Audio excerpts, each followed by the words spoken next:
Tor. Okay mga boss, mga sir, magandang araw sa inyo. Property presentation po tayo dito sa Batualan, Zambales.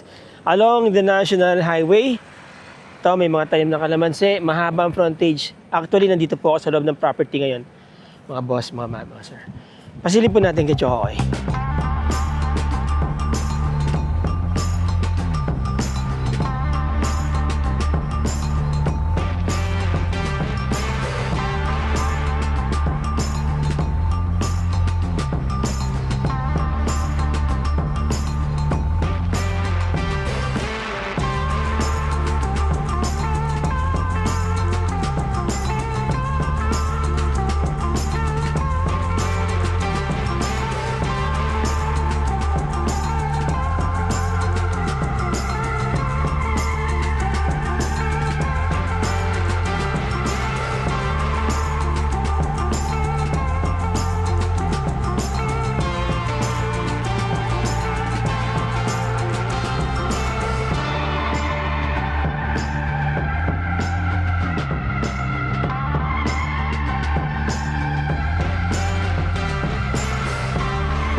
There you go. Ito po yung property. Yan, nakikita niyo yung bakod na yan. Mahaba po yan, mga 100 meters siguro yan. Hanggang dun yan. No? National Highway po yan. Coastal area po itong property, mga boss.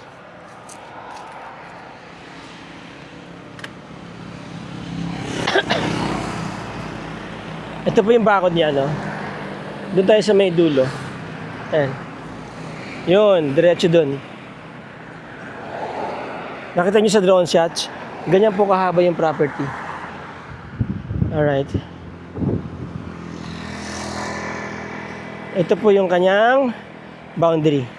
Nakita nyo sa drone shots, no? So, naka-setback pa siya mula dito ng malayo pa, no? Just in case na magkaroon ng road widening. And definitely, magkakaroon niya ng road widening. Ayan. Okay. Pati yung sa baba, sakop po niyan. Hanggang dun yan, no? Layo, no? Alright.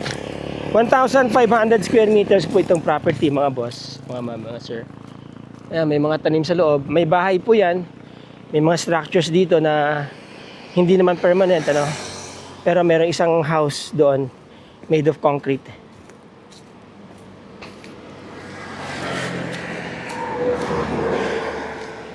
Alright, ito.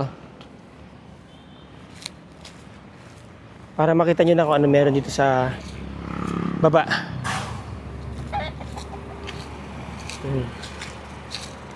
O, mula dito papunta doon. Yan, sa may mangga kasama po yun. Dire-diretso doon, tapos dumikit doon sa bakod. Anong puno to, ha? Ang daming bunga ng siri, mga boss, eh.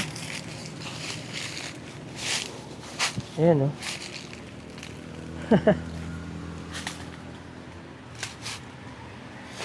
May saging, may mga tanim na kamote.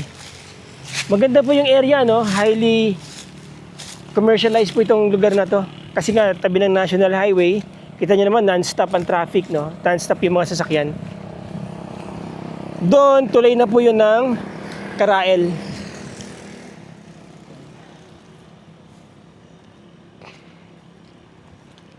So here, may bayabas. Ito, pwede na maging bahay ito ng caretaker ninyo.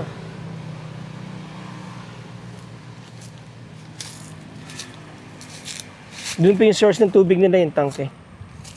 May palikuran dito, no? Meron na rin palang hagdan dito. Yan. Tour ko na kayo sa loob ng property bago po natin tignan yung bahay.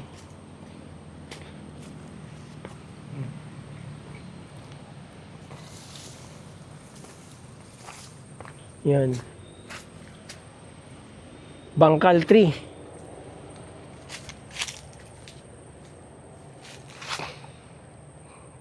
Tibig.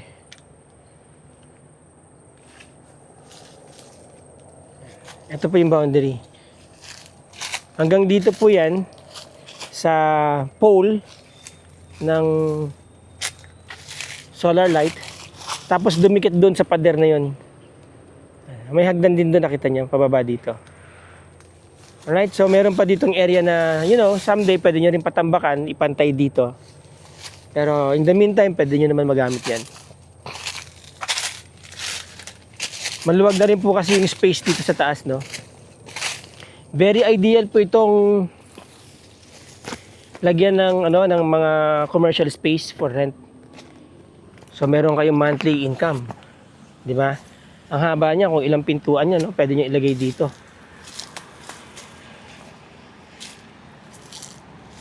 Malayo din siya sa National Highway, no? Kung maglalagay kayo dito ng mga commercial space.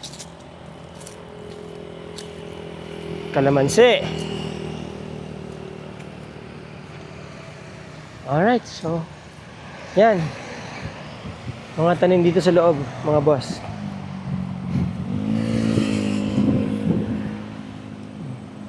Malapad po ito, ha. Siguro yung doon, kung ito 100 plus, yung doon palagay ko mga nasa 50 or 60. Tapos dumikit siya, eh. Sumikip na pagdating dito. Yan.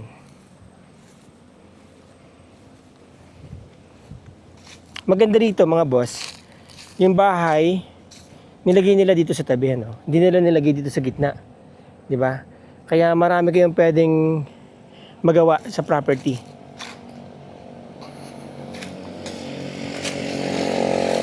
Ito po yung bahay niya. 3 bedrooms daw to. Hindi ko pa nakita yung loob nito, eh. Check na lang po natin.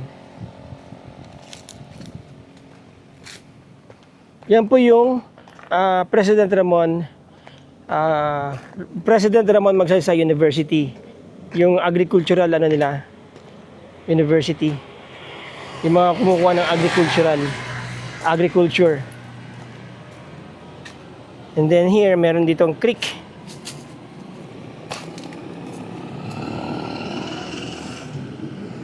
Papuntang dagat doon. Alright? Ayan.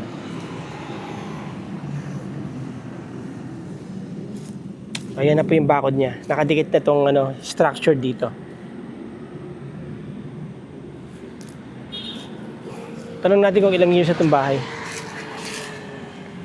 Anyway, tignan natin sa loob.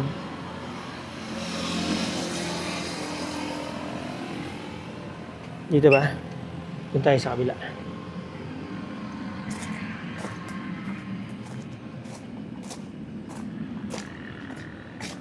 Alright. O, dito, may parking space kayo rito. Tapos meron kayong dalawang kubo-kubo dyan. Yun nga, may hagdan doon, di ba? Nakita natin. And then dito, may toilet na may CR dito. CR ba to? Ah, CR. Okay. High-tech ka. Yan, toilet and bathroom mga boss. Linis lang yan. Linis lang. Functioning naman.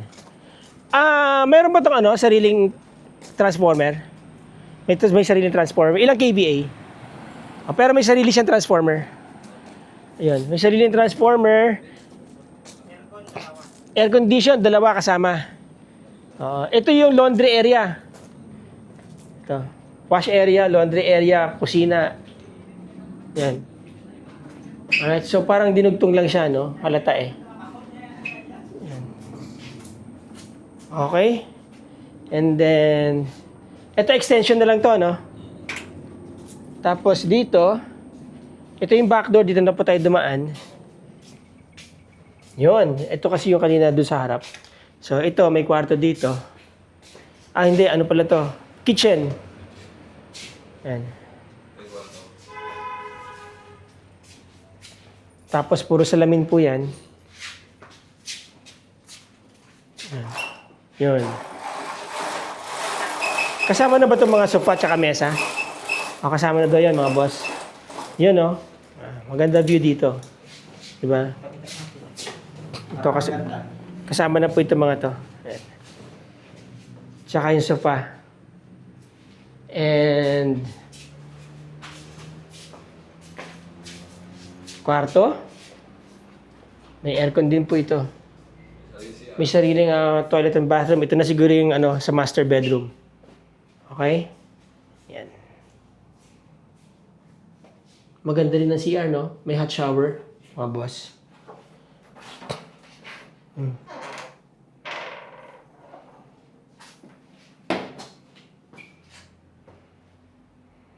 Alright. Yan nga, may aircon dito. Solid ang pintuan, mga boss, ha? Then, may kwarto ulit dito. Isang maliit na kwarto, no? Cabinet. And kwarto na naman dito. Katapat sila. Yun. Centralized ang aircon. May aircon din dito. Ayan, And yun, may aircon din dun. Centralized. Isa lang makina yan. Isang makina lang yan. Tigisa lahat ng makina. Okay. So meron sila. Ilang aircon to? Isa, dalawa, tatlo, apat. Apat na aircon. So ito yung kanilang common toilet and bathroom. Alright, so bungalow style, no? Yung bahay, mga boss. Good for family of 3, 5, ganyan. Maliit lang siya. Ideal for your vacation house dito. Malapit lang naman po kasi sa dagat to. So alright mga boss, there you go. Ang property ay 1,500 square meters po. Ang property. Ang papers ito, nakakabit pa po sa mother title. Upon disclosure yung ibang information dyan. Selling for 8 million pesos, along National Highway. Sa bayan po ng Botolan or town proper ng Botolan, this is about 5 minutes, 5-6 minutes. And then going to Manila is about 4 to 5 hours drive, mga boss. Malapit to sa coastal area, malapit sa mga beaches, di ba? So kung gusto niyo pumunta sa mga beach, nandyan lang. Okay?